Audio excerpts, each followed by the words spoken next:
Today's video is very much a tutorial, much like you've seen before from the channel. But you've probably noticed we're starting out here with the final reveal already of our completed model. And that might seem like an odd choice, to give up the goods right at the start of the video. But that's because today we're not talking about how to paint something. We do plenty of that, no. Instead, I want to talk about why I personally paint the way I do. If you're a regular on the channel, you'll already know that my main focus with my painting is trying to squeeze as much time as possible from as little time as is necessary. And of course, much of that is based purely on personal choices. However, these choices lead to a style that I feel is fairly distinct as being my own. And of course, as a professional artist, that's really important for brand identity.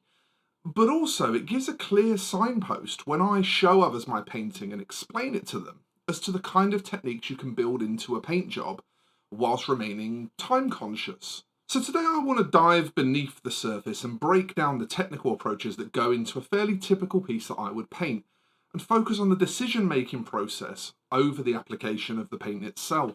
However, before we dive in, as always, I'd like to just take a second to ask you to please like the video and to consider subscribing to the channel to help the channel grow.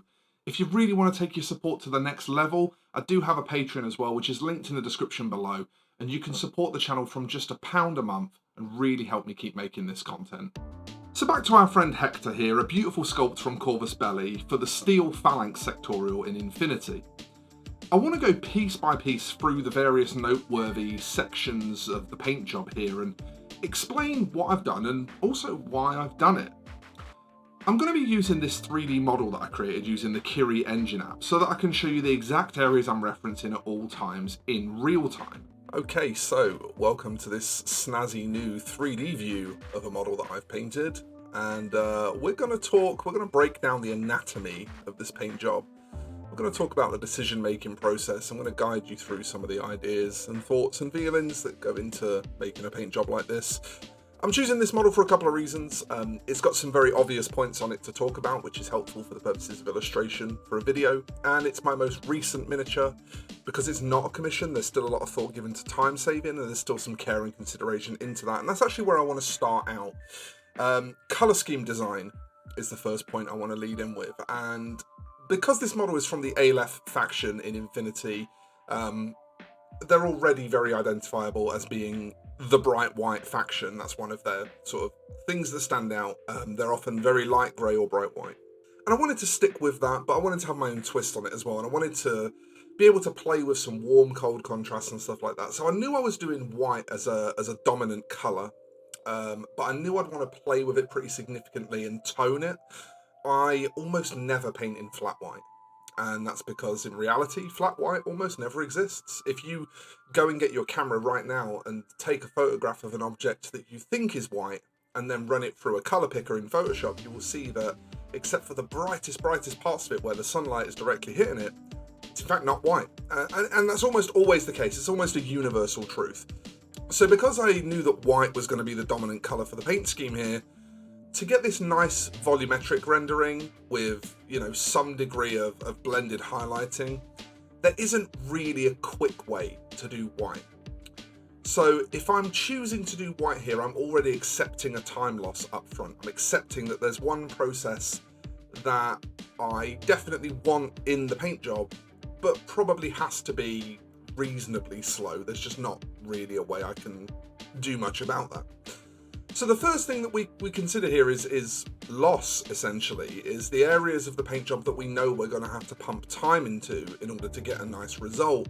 And sometimes we can pick and choose those, and sometimes they're prescribed to us by the colour scheme design. So if we start with colour scheme design, and then we progress on to loss and starting to understand where we're going to lose time inevitably, that sets us up with a really good start. So the white here I already knew.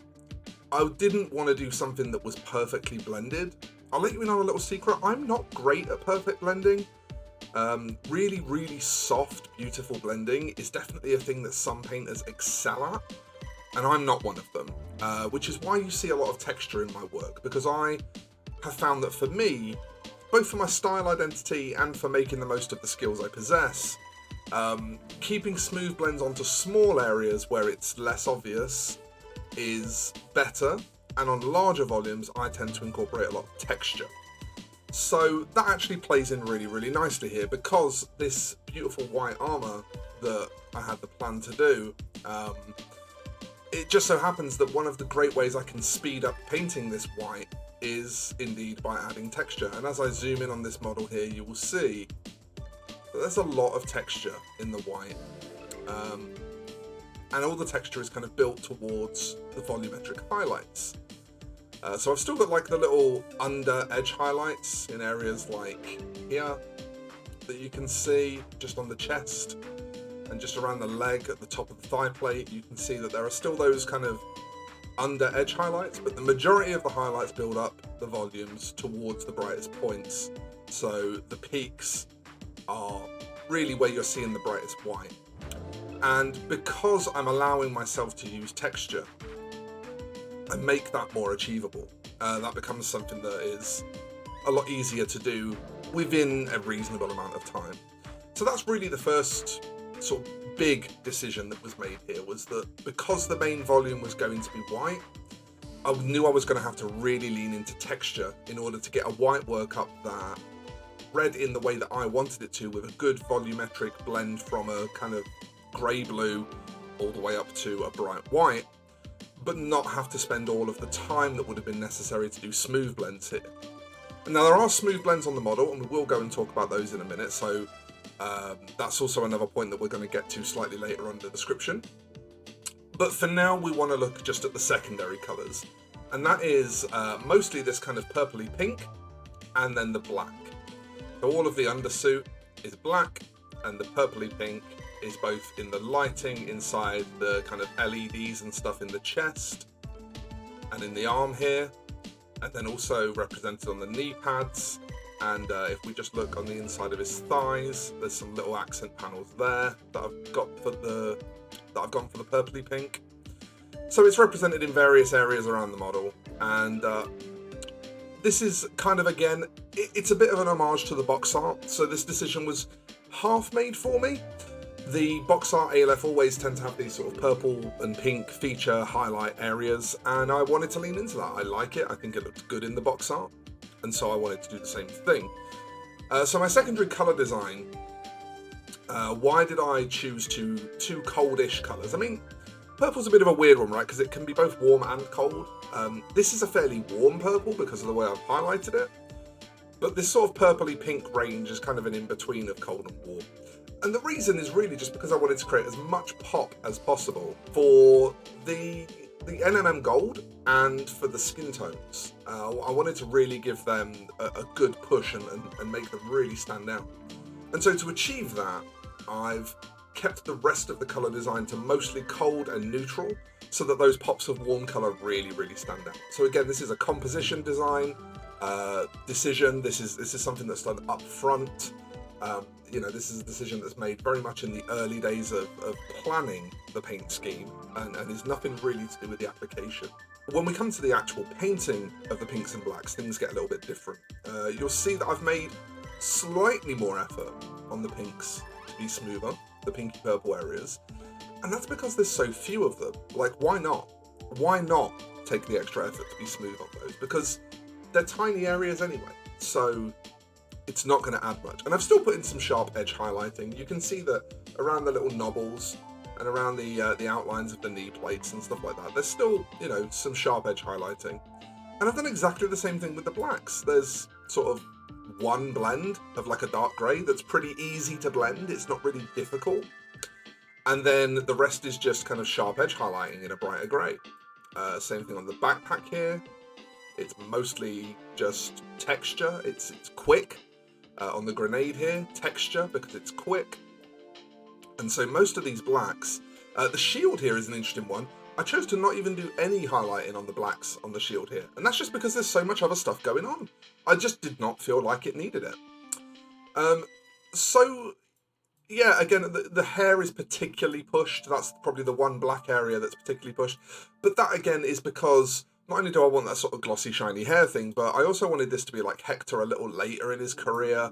So I wanted him to be sort of starting to get a little bit old, and I wanted to give the impression of kind of a bit of salt and pepper starting to come in. That's why the moustache is kind of a lot brighter, and the perimeter of the beard has got this greying coming into it. So as well as being a highlight, this is also serving as kind of a bit of a bit of storytelling, a bit of visual storytelling. But all in all, the blacks and the pinks are still they're fairly quick, but because they're small areas, or at least in the case of the pinks, they're small areas, I can be a bit more detailed there.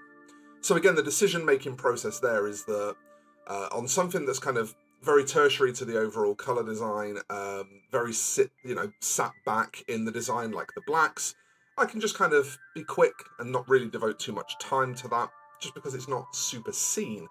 And that might seem a bit odd because we've got this very seen white, and the white and the black make up the majority of the miniature. I'd say probably 90% of this miniature, maybe 80%, is either black or this cold white that we've got.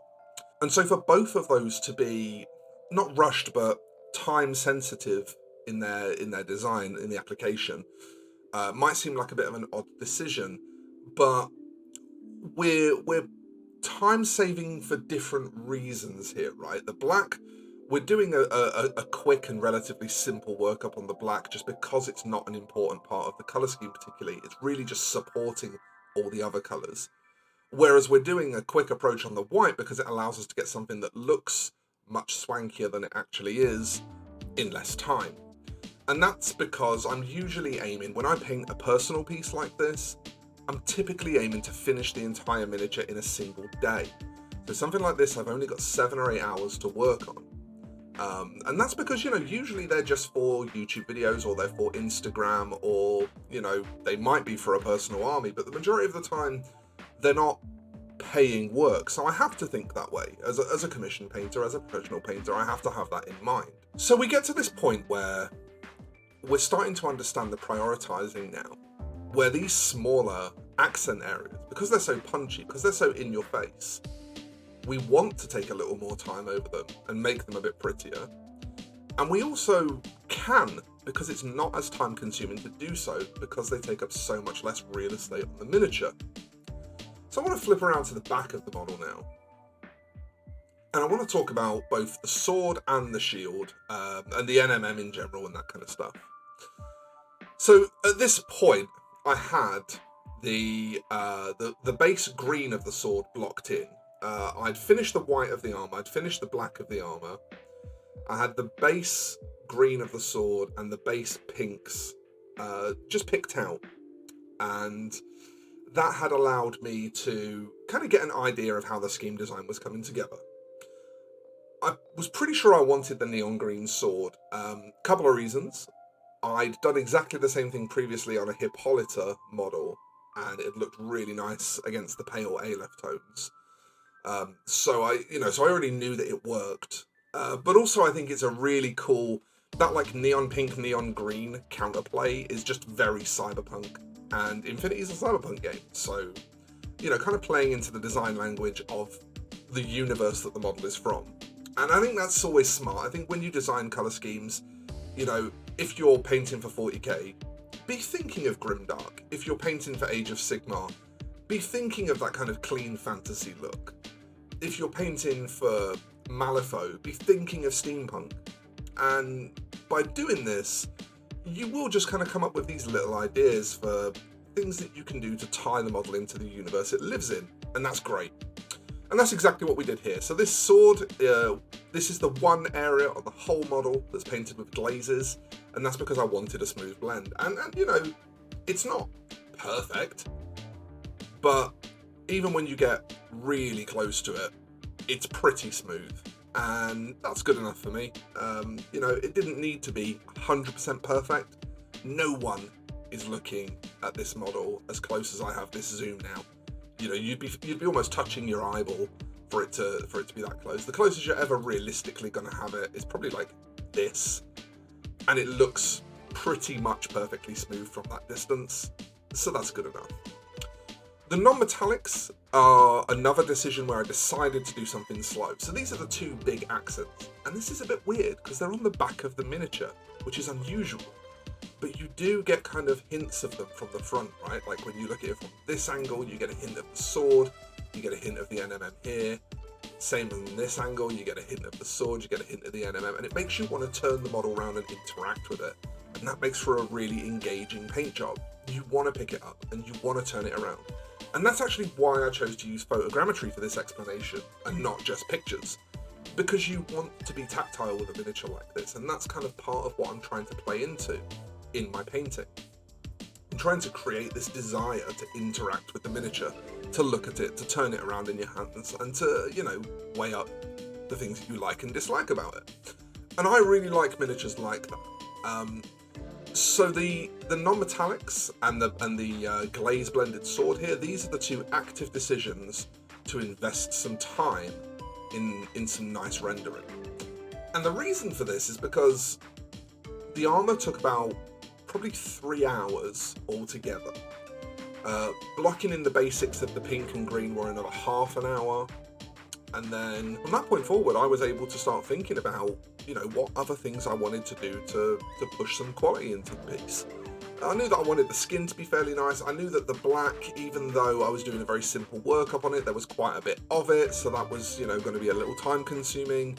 And I figured that I'd probably have, by the time all the black was done, all the pinks and purples were done, I figured that, like, if I wanted to go with this NMM and glaze blended sword pattern, I'd probably have about 2 hours to get it done in and still finish that day. And that did work out in this case. You know, obviously, it's not super helpful for me to talk about times because my painting speed is never going to identically match any other person's painting speed on the planet. But the point is to consider time. So if you have a time limit for a miniature, if something that you're painting is on a time limit, whether that's an enforced time limit or whether that's a choice, whether you just want to be finished in a certain amount of time, you know, by planning from start to finish where you're going to spend a lot of time for a great result and where you're going to spend a little time for something that's really just kind of passive and in the background and isn't important to your overall scheme, that's pretty important, because once you then start to get to the end here and you're starting to put on these, you know, things that you know you want to look really beautiful, like this NMM, for example. And I'll be the first to admit, I cocked it up a little bit around the hilt of the sword here. This part of the sword just kind of reads a bit as yellow and it needs some adjusting. I did run out of time and I will go back and adjust that, but it doesn't super matter, because when you look at it from this angle, it's the shoulder pad that really catches you. And when you look at it from this angle, it's the shield that really catches you. So it kind of gets away with it. Even though I do want to go back and correct it, and even though I will go back and correct it, it does kind of get away with it.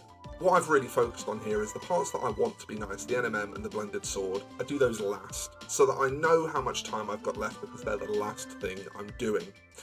The only other thing to really talk about on this is the skin and the face and the approach there. And I guess there's a couple of surprises here. The first thing you're going to notice is I've not painted the eyes in. I do actually, generally speaking, I do paint the eyes in on my models. Especially on Infinity Sculpt, because the eyes are usually really crisp and clean and easy to see. But in the case of this model, the angle and the fact that we're using photogrammetry kind of doesn't make this clear. But the way he stands, he's sort of slightly looking down, if you can imagine. And you view him sort of forehead first, and his eyes look really buried and quite scrunched. It's also one of the very, very rare occasions where Corvus Belli just kind of missed on the sculpting and the eyes aren't super well sculpted. So when you add those two things together, you know, it being a rare case of not having particularly well sculpted eyes, and the fact that the eyes really kind of aren't in a super visible position anyway, they kind of want to be in shadow. And so instead I decided to really build a shadow into the eyes and try to make more of a kind of imposing look that way by really focusing this band of shadow around the eyes. And you can see it even comes in from the temples and it sweeps all the way across, even to the bridge of the nose, and there's this really nice band of shadow. But that's about the basics of the design and the decision making.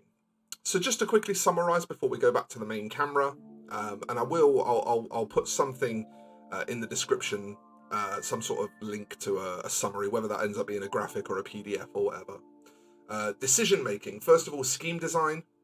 Once you've done scheme design, then decide which are the loss leaders of the scheme, the areas that you're going to have to put a lot of time into, and decide how far you can push those.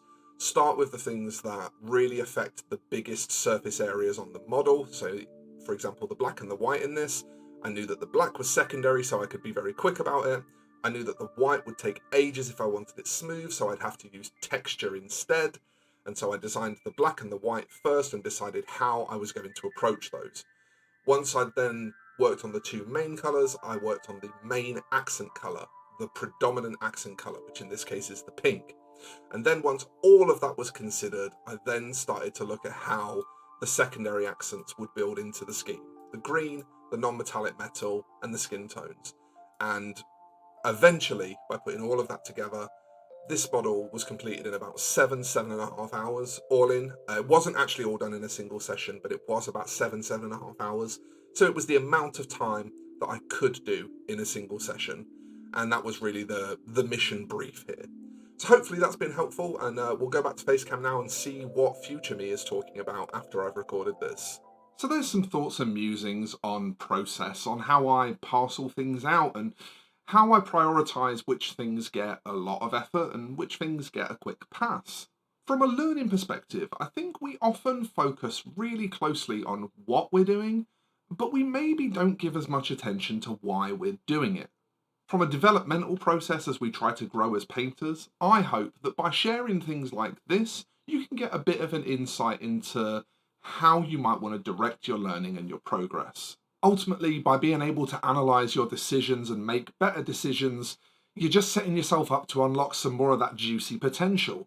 So folks, until next time, I'd like to wish you happy hobbying and thank you very much for watching this one. I will see you in the next one, folks. So bye-bye for now.